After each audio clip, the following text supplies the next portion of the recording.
Damien Echols has spent his entire adult life on death row. He's about to turn 36 years old. This is basically a storehouse where they hold you until they get ready to kill you.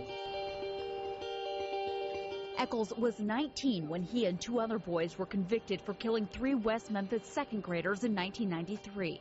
The second graders, Christopher Byers, Michael Moore, and Stevie Branch, were found naked and hogtied in a West Memphis ditch.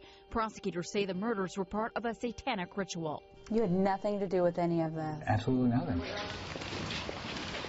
Echols and 16-year-old Jason Baldwin denied involvement, but 17-year-old Jesse Miskelly, who was described as borderline mentally retarded, confessed and later recanted his statement. Defense attorneys claim the confessions were coerced. He couldn't even get a single detail of the crime right. They would ask him things like, well, what time did this happen? He says, 8 o'clock in the morning.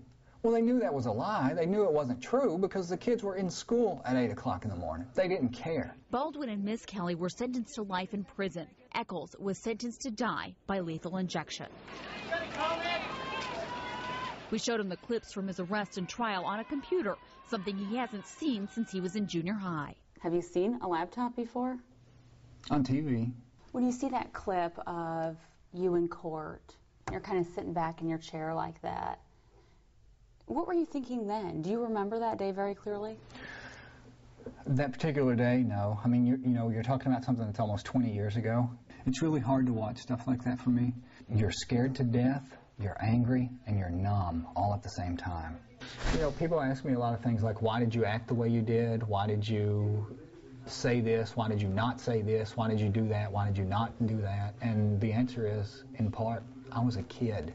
Not only was I a child, but I was going through more trauma than most people will ever be able to comprehend in their entire lives. Echols says he did not know the 3 victims. He claims he was home when the boys were killed.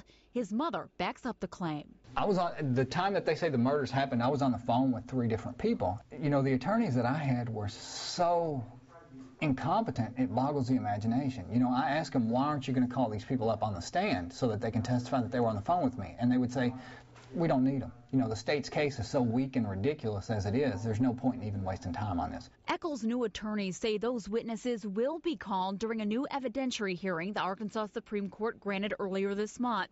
In the ruling handed down November 4th, justices said any and all evidence will be considered. Claims of juror misconduct will be addressed.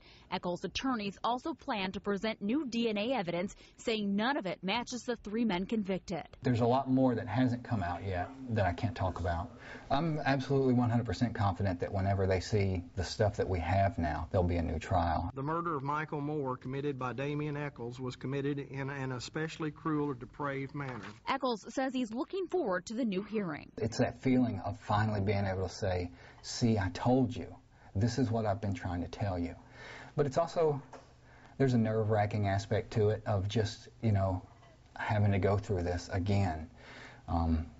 So it's kind of a mixed bag, I guess. What do you say to people who think that you are guilty and that you are in the very place that you should be? All I would do is ask them to take a few minutes to educate themselves on the case. You know, probably what they've heard are rumors, ghost stories, you know, whatever it is that gets passed around out there. If they actually took even half an hour, 30 minutes, to look at the evidence of this case, what was and was not introduced there, what, you know, what was said, what the experts said, what the new evidence is now, then I don't think they'll feel that way anymore. If a judge finds a jury could acquit based on the new evidence, the 3 will get a new trial.